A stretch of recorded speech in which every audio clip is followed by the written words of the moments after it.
Salut à tous et merci de regarder cette vidéo, ainsi que toutes les vidéos dédiées aux aspects techniques du projet que je vous propose de rejoindre. Et bienvenue dans cette deuxième partie consacrée aux modalités de sélection des cagnottes à financer. Nous allons à présent aborder la question des votes. Mais avant cela, je vous rappelle qu'au préalable, les administrateurs du groupe auront créé une liste de 30 cagnottes parmi lesquelles vous allez élire celles que vous voulez financer en priorité, en premier avant toutes les autres. Et je vous rappelle également que les administrateurs se seront d'une part assurés que les cagnottes soumises au vote correspondent bien à l'esprit du groupe, c'est-à-dire qu'elles défendent des projets solidaires, des projets écolos, des projets d'entraide. Et d'autre part, ils se seront assurés qu'il s'agit bien de cagnottes bienveillantes. Et pour cela, ils auront contacté les créateurs de chacune des cagnottes soumises au vote. Et dans les échanges avec ces créateurs des cagnottes, ils auront estimé si oui ou non ces personnes sont dignes de confiance. D'ailleurs, vous pourrez faire de même. Avant de voter, vous pourriez aussi contacter le créateur de chaque cagnotte pour estimer vous-même si vous voulez, oui ou non, faire confiance à ces personnes.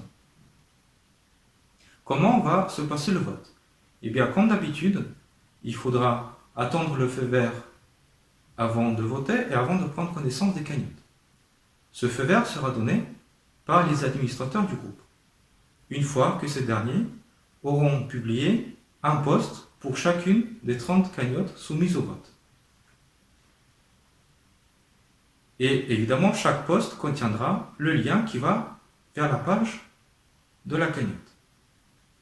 Et comme d'habitude, une fois le feu vert donné, vous devez prendre connaissance de chacune des cagnottes et liker là où les cagnottes que vous souhaitez financer en premier. Et parallèlement, vous devrez aussi liker le post « J'ai voté et j'en suis fier » pour que moi et les administrateurs puissions simplement recenser les votants et déclarer la fin officielle des votes une fois que tout le monde aura voté, c'est-à-dire toutes les personnes inscrites au groupe avant le début des votes. Et comme d'habitude, un délai de 24 heures supplémentaire sera dédié aux personnes qui rejoignent le groupe pendant le vote.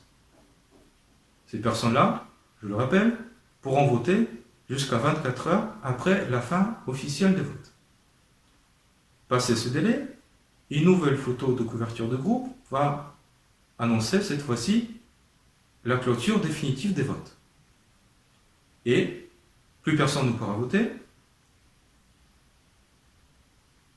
Ensuite, les administrateurs vont éplucher les votes et ils vont considérer élus prioritaires les cagnottes qui auront réuni au minimum 25% des suffrages, 25% des votes. Alors, que vont devenir les cagnottes qui n'auront pas été élues? Eh bien, elles seront reproposées au prochain vote. Alors, j'ai l'air peut-être de vous forcer la main en proposant plusieurs fois les mêmes cagnottes. Mais je me permets de vous rappeler qu'il s'agit de cagnottes bienveillantes et qu'il s'agit de cagnottes qui défendent des projets solidaires, des projets d'entraide, des projets écolos. Et par conséquent, elles méritent de recevoir plusieurs chances. Elles méritent qu'on s'y attarde.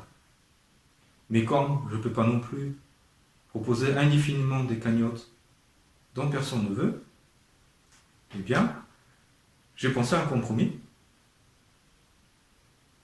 Je pense qu'on pourrait simplement considérer que les cagnottes qui n'auront pas été élues avant la prochaine appel à proposition, avant qu'il soit nécessaire de demander à chaque membre de proposer de nouvelles cagnottes, eh bien, ces cagnottes-là seront considérées comme écartées définitivement.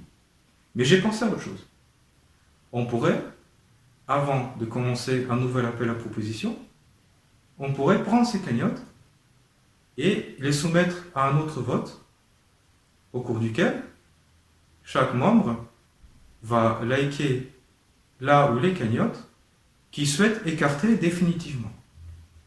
Alors, c'est un peu contre-intuitif de liker quelque chose qu'on ne veut pas voir, mais encore une fois, c'est la façon la plus simple de recueillir les votes et les avis de chacun. Donc, on pourrait simplement voter les cagnottes qu'on voudrait écarter définitivement. Et cette façon de faire pourra elle-même faire l'objet d'un vote une fois qu'on aura élu tous les administrateurs du groupe. Voilà ce que j'aurais à vous dire. Je vous remercie de votre attention et je vous invite à regarder toutes les autres vidéos. Merci beaucoup.